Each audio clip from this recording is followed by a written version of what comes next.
Hi, how y'all doing?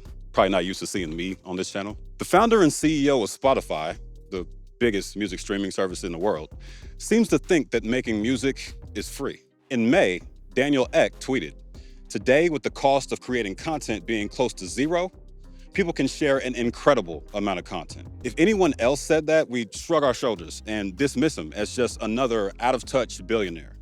But this man controls the livelihoods of every artist in the world. I know because I'm an indie musician myself. And in light of Spotify's recent earnings report, You're looking at shares jumping after swinging to a profit in the first quarter. And price hikes, Spotify is increasing the prices for many of its monthly subscription plans.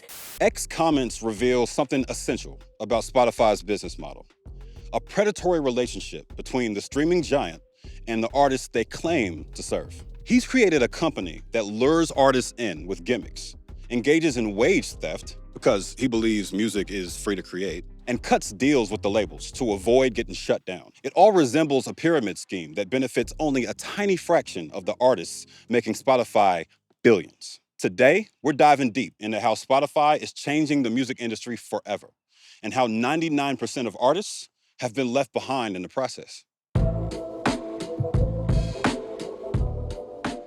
Let's rewind a little bit and establish why Spotify is even in a position to control most of the modern streaming industry. Since its official launch in 2008, 2 years after the company was founded in Stockholm, Sweden, Spotify has opened up a world of artist compensation that has birthed and supported countless careers in the traditional music, podcasting, and audiobook segments of the entertainment industry. It's the biggest platform for a reason.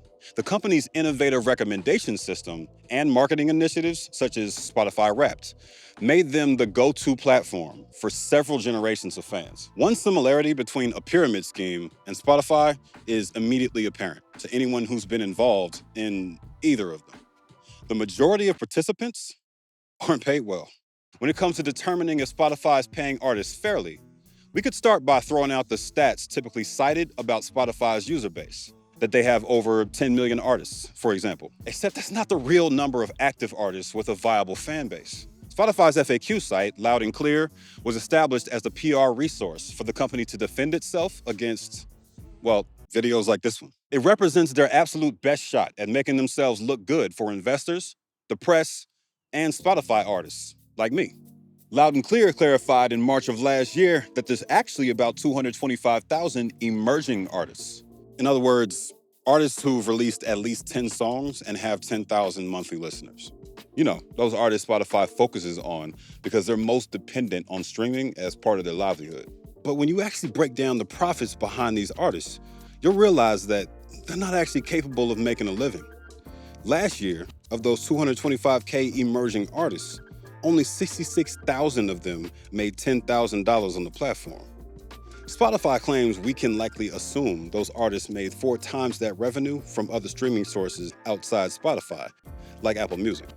But even if we took their word for it, that's still just 66,000 of the 225,000 total emerging artists taking home 40K total, maybe 50K if we push it to include ticket sales and merch. Wait.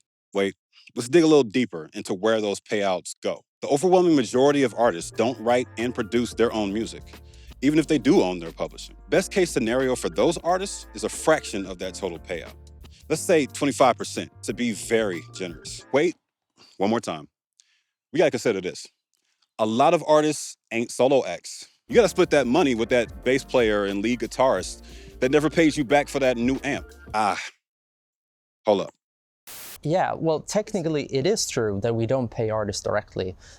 So what we do is we pay all the rights holders. We pay the record labels. Yeah, yes. Record labels, but also the music publishers.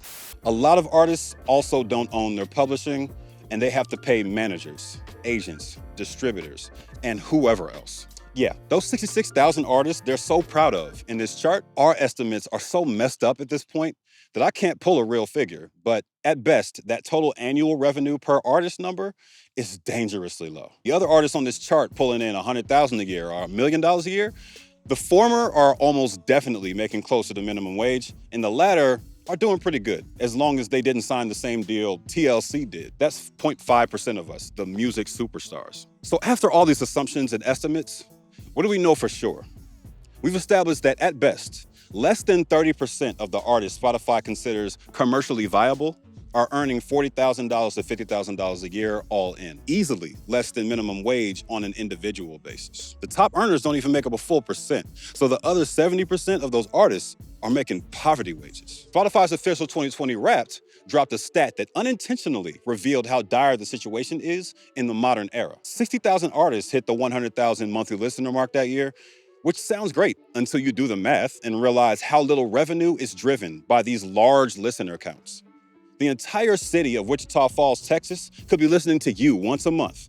And even the most profitable artists, those who own all their music, would only be earning the median income in Wichita Falls. So that's how little most of the emerging artists make. But what about the millions of other small musicians on the platform? As of January 1st, 2024, Spotify isn't paying artists who aren't able to get songs past the 1,000 streams mark. That money goes into the payout pool instead and gets distributed among those who can. As someone who spent years making music before finally pushing past that mark, this is straight up robbery. It may be one of the most devastating things to happen in the industry in years, and not because of the relatively low financial hit to individual artists. My payouts were never very large, but they kept me going. I paid my phone bill some months with it. Other months, it was enough to pay even bigger bills. Those little amounts remind you that there's value in your hustle, that all the hard work isn't for nothing. This theory that only commercially viable artists are worth considering is ridiculous. Give me my money. How many of y'all bump artists with very few fans and still like some of their songs? Exactly. I get excited when I discover someone who hasn't broken through yet. We deserve to get paid. This scheme exists for one reason: to drive more revenue towards major labels while they withhold payment for 2/3 of the tracks on their platform. Reverse Robin Hood, or as I like to call it, wage theft. But that's only the tip of the iceberg of Spotify's schemes to take advantage of struggling artists looking to break out. Spotify also opened up a pre-existing program targeting developing artists called Discovery Mode in 2023. In a nutshell, it allows artists to take some of the streaming revenue they gain from songs they opt into the program and reinvest it into Spotify marketing. Whatever you earn from that traffic, you'd give Spotify 30% off the top. Their argument is that they're helping you gain profit you wouldn't have had otherwise, which is technically true. But a more accurate way to say that is Spotify is shuffling your songs around like cards in a deck, promising you the new arrangement will lead to more wins in the future, and taking some of your jackpot if you happen to have a good hand. It costs them nothing. And the simple fact that you can't see what they're doing on the back end leads me to believe they'll be taking credit for algorithmic successes that you would have had anyway. We know music will never rewind to a time where consumers buy records or CDs by the millions. But the least we can do is highlight the damage companies like Spotify have done to the livelihood of those who make the art we love. It's literally like two things more popular than music on earth. So why doesn't it feel that way for most of the people who create it? Food for thought. Y'all got the information now. Can't say I ain't tell you. Literally can't read that because this fly was interrupting the shot. This fly was like, I'm trying to be on camera too, dog.